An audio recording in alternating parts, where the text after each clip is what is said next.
Hello दोस्तों, स्वागत है आपका स्टडी पॉइंट में। पिछली क्लास में हमने आपको बताया था नगरीय नियोजन के बारे में। नगरीय नियोजन में हमने आपको बताया था सड़क, मकान, नालियाँ, सुरक्षा की दृष्टि से जो दुर्ग होते थे, अन्नागार, स्नानागार इत्यादि के बारे में बताया था। आज आपको हम यहाँ की अर्थव्यवस्था कैसा था, समाज कैसा था, हाँ, ये सब बताएंगे। धार्मिक व्यवस्था कैसी थी ये बताएंगे। उसके बाद आपका व्यापार वाणिज्य बचेगा, शिल्प उद्योग, मन का उद्योग, चूड़ी उद्योग, ये सब है आपका। तो धीरे धीरे हम क्लास को आगे बढ़ाते हैं। अर्थव्यवस्था को हम देखते हैं। देखिए, इतनी विकसित सभ्यता थी तो वहाँ की अर्थव्यवस्था कैसी रहा होगा, ये जानने की उत्सुकता रहती है। आइए हम देखते हैं इसमें।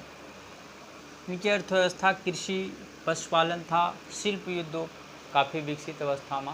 शिल्प इन्होंने मन के बनाए, मोहरे बनाए, हाँ, ये सब आपको शिल्प उद्योग में होगा। और एक विकसित व्यापार और वाणिज्य जो है सभ्यता का रहा है। इनके व्यापार जो है विदेशों से भी होते थे, हाँ, देशी अंतर्देशी दोनों प्रकार के व्यापार होते थे। और शिल्प उद्योग में आपको हम देखेंगे क्या है, मनका है, हाँ, मोहरे हैं, हाँ, चूड़िया है, ठीक। ये है आपका व्यापार वाणिज्य। क्या होता था, व्यापार वाणिज्य जो है देशी भी थे, अंतर्देशी भी। मतलब बाहर से कहाँ से होते थे, इनका बहरीन, अफ़गानिस्तान, ईरान। हम इसलिए बता दे रहे हैं आपको, बेसिक क्लियर रहे कि क्या कैसे विकसित था। हाँ, दक्षिण भारत। आगे हम आपको व्यापार वाणिज्य का टॉपिक बताएंगे, तो उसके बारे में हम बताएंगे कि कैसे इनका व्यापार होता था, किस किस माध्यम से होता था, क्या क्या होता था व्यापार में, ये सारी चीज़ें हम आपको बताएंगे। लेकिन हम ये देखते हैं कि इनकी अर्थव्यवस्था मुख्यतः कृषि, पशुपालन, शिल्प उद्योग, व्यापार और वाणिज्य की एक विकसित अवस्था था, जिस पे इनकी पूरी की पूरी अर्थव्यवस्था टिकी हुई थी। कैसे हम इसको जानते हैं कि हाँ ऐसा कुछ रहा होगा इस व्यवस्था में, साक्ष्य के तौर पे भी हम अगर देखते हैं तो इसमें हम देखेंगे कि कृषि के लिए उपजाऊ भूमि, कृषि के लिए उपजाऊ भूमि, जैसा कि हमने बताया कि ये सभ्यता क्या थी, नदियों के किनारे, ठीक। हमारा देश कैसा है, मानसूनी जलवायु में है। मानसून कब होता है, अप्रैल, अरे नवंबर से अप्रैल तक मान लीजिए। अभी इस समय तो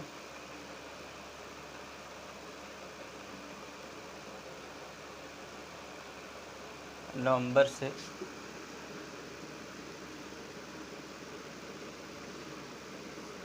जब बाढ़ आता था, बाढ़ आने के बाद पानी वापस लौट जाता था, तो ज़मीन जो होती थी, यहाँ पे देखते हैं, जो ज़मीन होती थी वो इस पीरियड में जो है खाली हो जाती थी, नमी रहती थी, उपजाऊ मिट्टी होती थी, तो उस पर हम लोग खेती कर लेते थे। नदियों के किनारे सभ्यता थी, और उस समय हल का जो साक्ष्य मिला है, देखिए दो चीज़ें हैं। एक कालीबंगा से जुते हुए खेत का साक्ष्य मिला हुआ है, कालीबंगा से जुते हुए खेत का साक्ष्य मिला हुआ है। तो जब जुते हुए खेत का साक्ष्य मिला हुआ है तो इसका मतलब हल रहा होगा। अब बनौली से भी खिलौने के रूप में एक हल मिला है, तो हल उस समय लकड़ी के थे, लकड़ी के हल होंगे। तो नदियों के किनारे जब पानी वापस हो जाता था, जो खादर भूमि बनती थी और उसमें नमी रहता था, वो उपजाऊ होती थी, तो लकड़ी के हल की सहायता से उसको जो है जोतते थे, फिर उसमें जो है अपना फसल उगाते थे।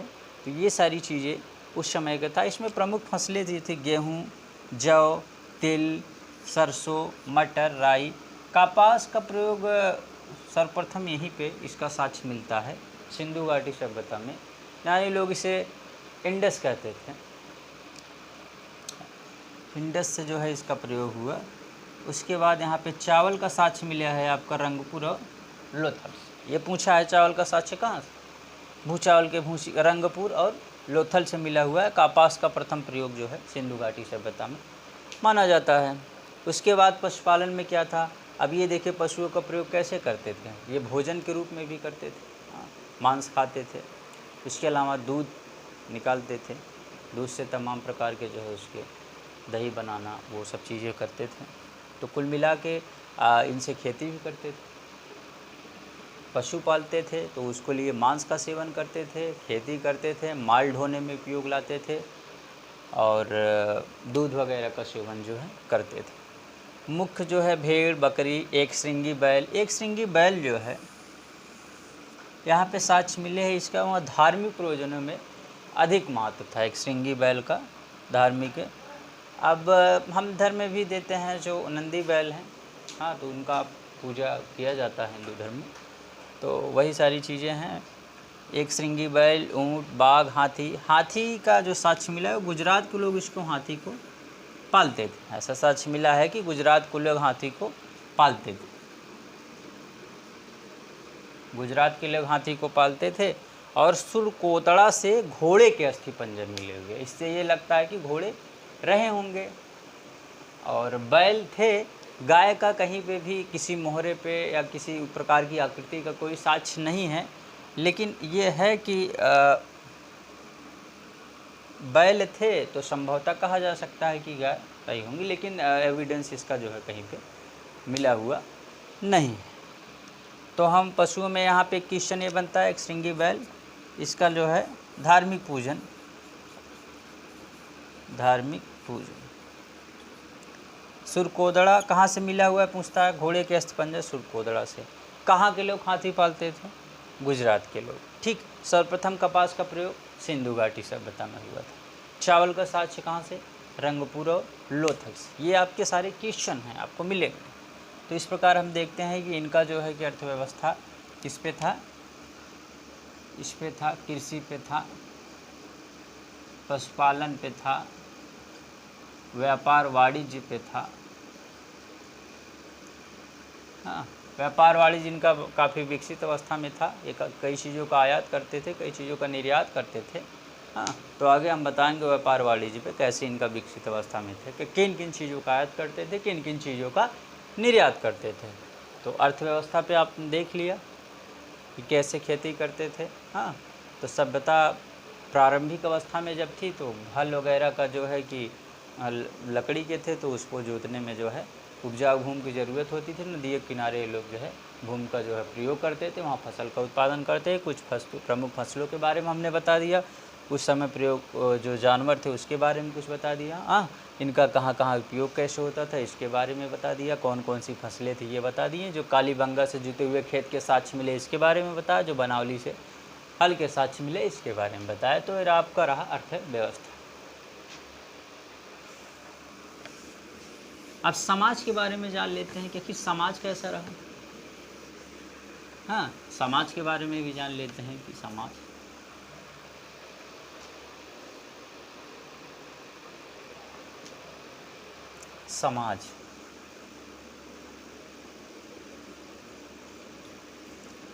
इसमें कई लोग थे, इस समाज में कई लोग थे। हम आपको बताएंगे। इसमें पुरोहित भी थे, क्या थे, पुरोहित भी थे, व्यापारी भी थे, शिल्पी भी थे, हाँ, कृषक भी थे, जुलहे भी थे। मतलब एक मिले जुला समाज का निर्माण होता है। ये समाज मातृसत्तात्मक समाज था। कैसा था ये समाज? हड़प्पाकालीन समाज जो है मातृसत्तात्मक समाज था। मातृसत्तात्मक समाज के पीछे जो तर्क हैं,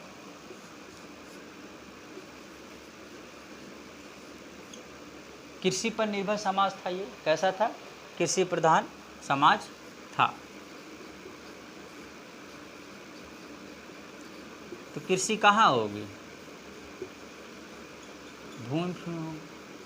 भूम को क्या मान, भरण करने वाली या भरता, मतलब माता।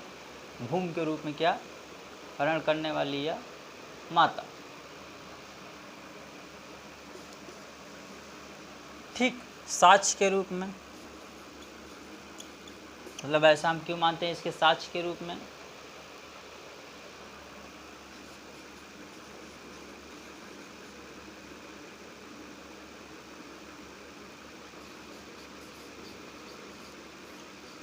योनि से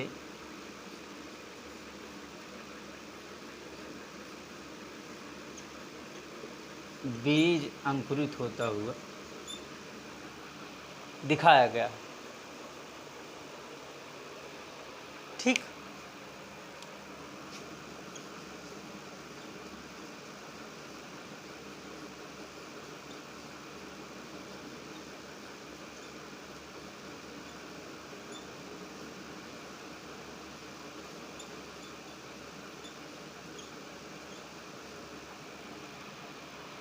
देखिए इस समाज में पुरोहित भी थे, व्यापारी भी थे, शिल्पी भी थे, कृषक भी थे, जुल्हे भी थे। तो इस प्रकार ये एक मिला जुला हुआ समाज था। मातृ सत्तात्मक समाज रहा, क्योंकि कृषि प्रधान समाज था। तो कृषि किस पे, भूमि पे होती है। किस पे, भूमि पे होती है। भूमि कहती है, भरता भरण करती है, हाँ, उसको माता मानते थे। साच के रूप में हम देखते हैं योनि से बीज अंकुरित होते हुए दिखाया गया होगा, मतलब पौधा दिखाया गया।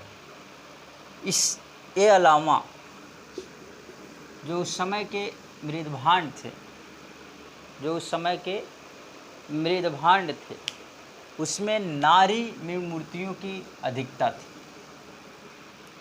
इसके आधार पर हम कह सकते हैं कि यह समाज जो है मातृसत्तात्मक समाज था।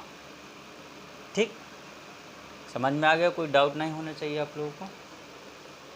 मातृसत्तात्मक समाज क्यों था, ये था, भूमि थी, भरता साच के रूप में हम देखते हैं, ये अंकुरित पौधा होता है और नारी मृद भांडों की अधिकता है। तो इस आधार पर हम कह सकते हैं कि यह समाज मातृसत्तात्मक समाज रहा।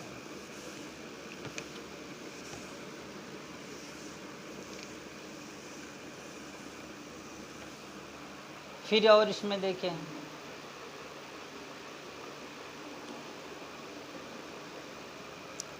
सेवन क्या करते थे, हमने बताया क्या, शाकाहारी, मांसाहारी, इनका मुख्य भोजन था, उसका ये सेवन करते थे। सूती, ऊनी वस्त्र, आभूषण, हाँ। अब मनोरंजन में क्या करते थे, नृत्य था, शिकार था, पशुओं को लड़ाना था, हाँ, पशुओं को लड़ाना था, पासा भी शायद था इसमें। तो हम देखते हैं समाज कैसा था। यहाँ के लोग शाकाहारी मांसाहारी का सेवन करते थे। शाकाहारी में आपका दूध वगैरह, फल, घी, और ये मांसाहारी सूती और ऊनी वस्त्र का प्रयोग करते थे। आभूषण का प्रयोग पुरुष और महिला दोनों करते थे। आभूषण का प्रयोग पुरुष और महिला दोनों करते थे। मनोरंजन में नृत्य होता था, शिकार होता था, पशुओं को लड़ाया जाता है, आज भी पशुओं को लड़ाया जाता है, पासा वगैरह खेला जाता था, आज भी पासा वगैरह खेला जाता है, आज भी डांस जो है किया जाता है। तो कितने प्राचीन समय से जो है कि नृत्य हमारे यहाँ होता रहा है। तो सारी सभ्यता जो 5000 8000 साल पहले की सभ्यताएं हैं, तब का जो है कि चीज़ें आज भी आधुनिक समय में विद्यमान हैं। प्राचीन सभ्यता थी लेकिन काफ़ी विकसित सभ्यता थी। यहाँ का समाज भी काफ़ी विकसित था। जैसे आज के समाज में बहुत सारे लोग हैं हालांकि आज तो कास्ट डिस्ट्रीब्यूशन हुआ है, उस समय कास्ट वगैरह का नहीं था, सारे लोग मिलजुल कर एक जगह रहते थे, सबका अपना अपना व्यवसाय, कोई शिल्प करता था, कोई जुलेहे का काम करता, कोई मनका मटका बनाता था, कोई पुरोहित था, राजा था, मंत्री था, तो इस प्रकार व्यापार करते थे, कृषक थे, एक दूसरे में मिलजुल कर रहते थे, एक संपूर्ण समाज था। तो इस प्रकार हम देखते हैं कि इस काल के समाज भी काफ़ी विकसित अवस्था में था, जहाँ पे कोई संकीर्णता नहीं थी और लोग एक दूसरे में मिलकर रहते थे।